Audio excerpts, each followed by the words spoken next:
Back live with Peter Credlin. Welcome back. Well, reports today that the day before Malcolm Turnbull was deposed, the Prime Minister clashed with Attorney General Christian Porter over a last-ditch plan to save his leadership by persuading Governor-General Peter Cosgrove not to commission Dutton if Dutton had been elected by the Liberal Party room as Prime Minister. Joining me now to look in detail at all of this, what it meant at the time and what it could mean for our constitutional arrangements in the future, is Australian legal academic and constitutional law expert, Professor David Flint. Now, before people's eyes glaze over at home, because they'll say this is ancient political history, what struck me, both at the time last year, Professor Flint, and the revelations today contained on the front page of The Australian, a very lengthy article by Paul Kelly, was how robust, in effect, the system was. That you had a Governor-General, you could argue from the reports today, being pushed around by a Prime Minister, but the system held firm. You had an Attorney-General acting with integrity who said you can't verbal the Governor-General and you shouldn't be having those conversations with him about a member of the Executive Council, nor should you be contacting directly the Solicitor-General. Again, I say the system held firm. But if different personalities had been there in different places, if perhaps Malcolm Turnbull had been the President of Australia and not Peter Cosgrove as Governor-General, things could have been very different. So you've read the reports. What do you think the key facts are as they were explained today? Well, the key fact is that the Governor-General's only duty is to appoint somebody whom he believes has the confidence of the House of Representatives. That's the only criterion. The membership of the House of Representatives isn't really relevant because the Constitution allows for the appointment of somebody from the Senate, and that was done once with Senator Gorton, but he then resigned and stood for the House. But the Constitution also allows the Governor-General to appoint the leader of a party who has the confidence of the House, who is not yet in Parliament. There are 3 months to get into Parliament. So the issue of Mr Dutton's eligibility had no relevance at all. And there was a way to deal with that. If there were serious questions about the eligibility under the Constitution, this could be decided by the House itself. Mr Turnbull didn't decide to do that. Or they could refer it, they may refer it under the 1918 legislation, they may refer it to the Court of Disputed Returns. This is not the original jurisdiction of the High Court. This is the High Court acting as a court established by Parliament. Yes. Either of those were available to Mr Turnbull. He chose not to do those in the time leading up to that affair. But it's not really relevant for the Governor-General to consider this. This is another matter outside of the purview of the Governor-General. The Governor-General's only concern is, does this person have the confidence of the House? Not questions of eligibility. No, that eligibility is not a matter for the Governor-General under the Constitution. That's firmly vested in the House under Section 47. I understand the point. So why did Malcolm Turnbull, do you think, make that such an issue in those final days? Publicly, we know about it at the time, of course, but now with these revelations today, why did he make it such an issue with colleagues and in particular the Attorney-General? Well, had he so advised the Governor-General that he had concerns and that the Governor-General should not appoint him, this is an area which is generally referred to as the reserve powers. There, the Governor-General acts on his own decision. He may take advice, he will listen to advice, but unlike ministerial matters and the like, he doesn't necessarily accept the advice of the Prime Minister. It would be open to him, for example, to take the advice of outside legal representatives. He should take initially the advice of the Attorney-General. That would be conventional. Not the Prime Minister, but the Attorney-General. The Attorney-General is the person who, through the Solicitor-General, would provide a reasoned opinion for the Governor-General. And I have no doubt that that advice would say, whatever the status of Mr Dutton is, this is not a relevant consideration in the appointment of a Prime Minister.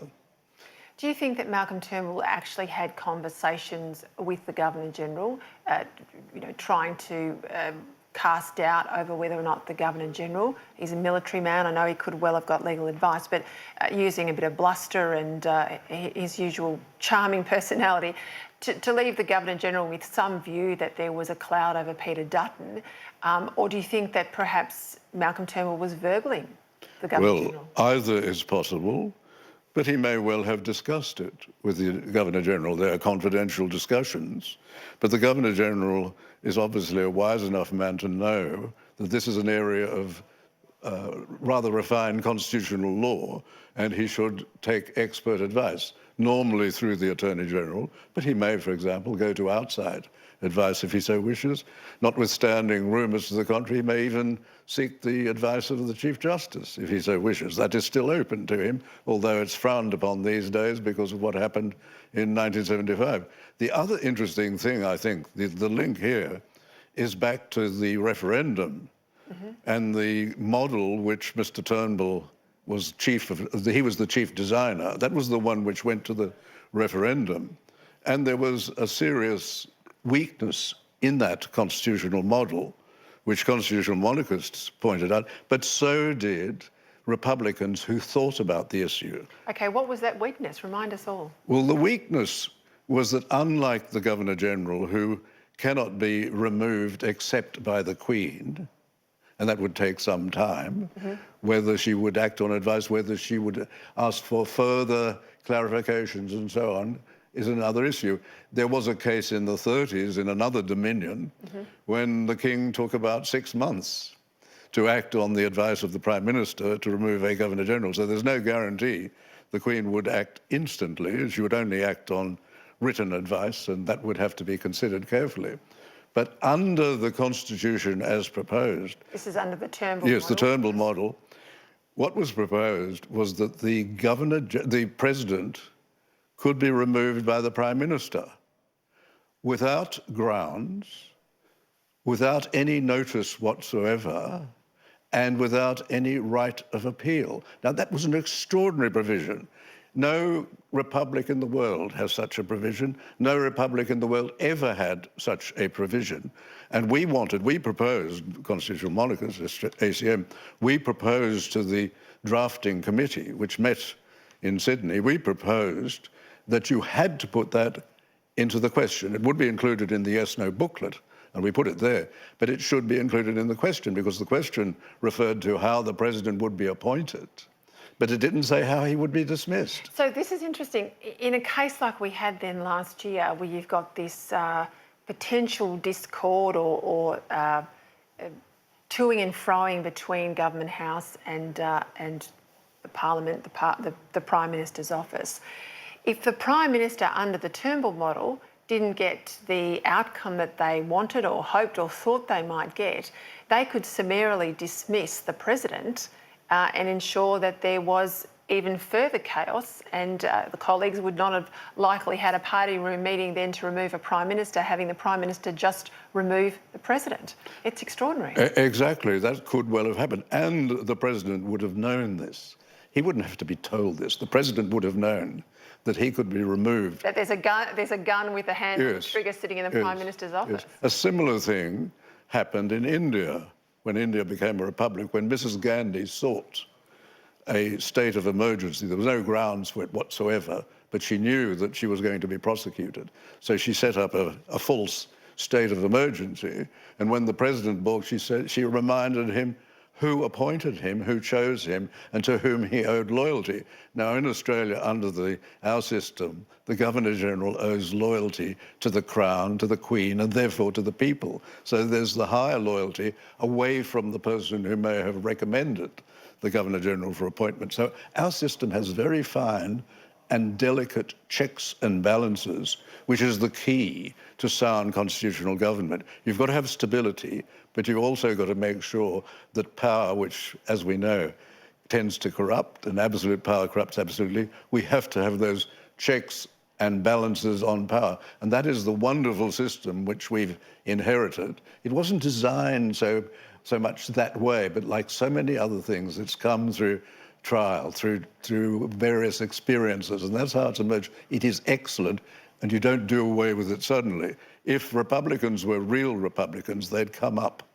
with another model which would be better, in their argument, than the existing one. What they tried to do was graft onto the Constitution a ramshackle presidency, a presidency which would be a puppet in the hands of any Prime Minister. And that was a very dangerous thing to do. And that was hidden in the debate. It didn't appear in the question.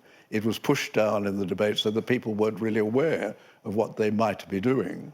I look back at the last 10 years of these turnover Prime Ministers, the revolving door of the Prime Ministership, and I think that one of the reasons we as a country kept going on, our growth has continued uninterrupted.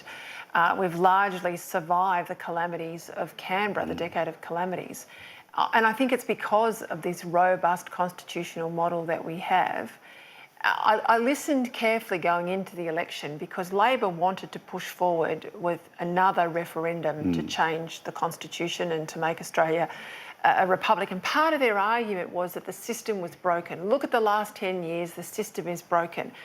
But I'd say, look at the last 10 years and the fact that as a country, we have kept going despite what I would say the flaws not in the Constitution, but the flaws in the parties and the individuals at both times, Labor, Rudd, Liberals, Malcolm Turnbull, the deficiencies of character of the men leading the political parties. The fact that we survived all of that shows how robust our constitutional arrangements are. Where does the coalition sit on all of this? Because Labor have it as an article of faith that they will push forward with a republic. Led by Malcolm Turnbull, he was very silent on whether he would support this two-part plebiscite and referendum step that Labor wanted. Did you ever find out where the Liberal Party was standing on that very issue? Well, they never made that clear, but if you go by what happened in 1999, only a handful of members of the government, 3 ministers, 4 ministers if you count Mr Howard, but he tried to be balanced and fair to both sides, but only really 3 ministers, Downer, Minchin and Abbott, stood out strongly against what was happening, of the inner ministry. It's very important. The Liberal Party has abandoned a lot of what they should be holding on to, that is the firm constitutional model that we have. And they should be holding on to the principle that if ever we are to amend the Constitution, this is a golden rule, it should always be to significantly improve the governance of Australia. That should be the test. Does this significantly improve the governance of Australia? And if it doesn't, don't do it. That is the important test, I think, in relation to constitutional change. Now, when Labor went to the last election, it was keep on voting until you get it right. That basically right, yes. A bit like Brexit Mark II, yes. But also, they were going to behave as constitutional vandals, because they, instead of going to the referendum, the Constitution says this is such an important question, you must go to a referendum. In a referendum, a Swiss-style referendum, all the details are on the table before you vote. They're not filled in afterwards. They're there before you vote. You know exactly, or if you read it, you know exactly what's going to happen. What they were going to do was to go through 2 plebiscites. Yes. Well, we can go into that another time. I'm running out of time, but you're absolutely right. That's exactly what they would. And it was a ruse to get people to the point that it almost felt inevitable, like so many other things. And it invited a vote of no confidence in one of the best constitutions in the world, if it were applied as originally intended, without replacing it immediately.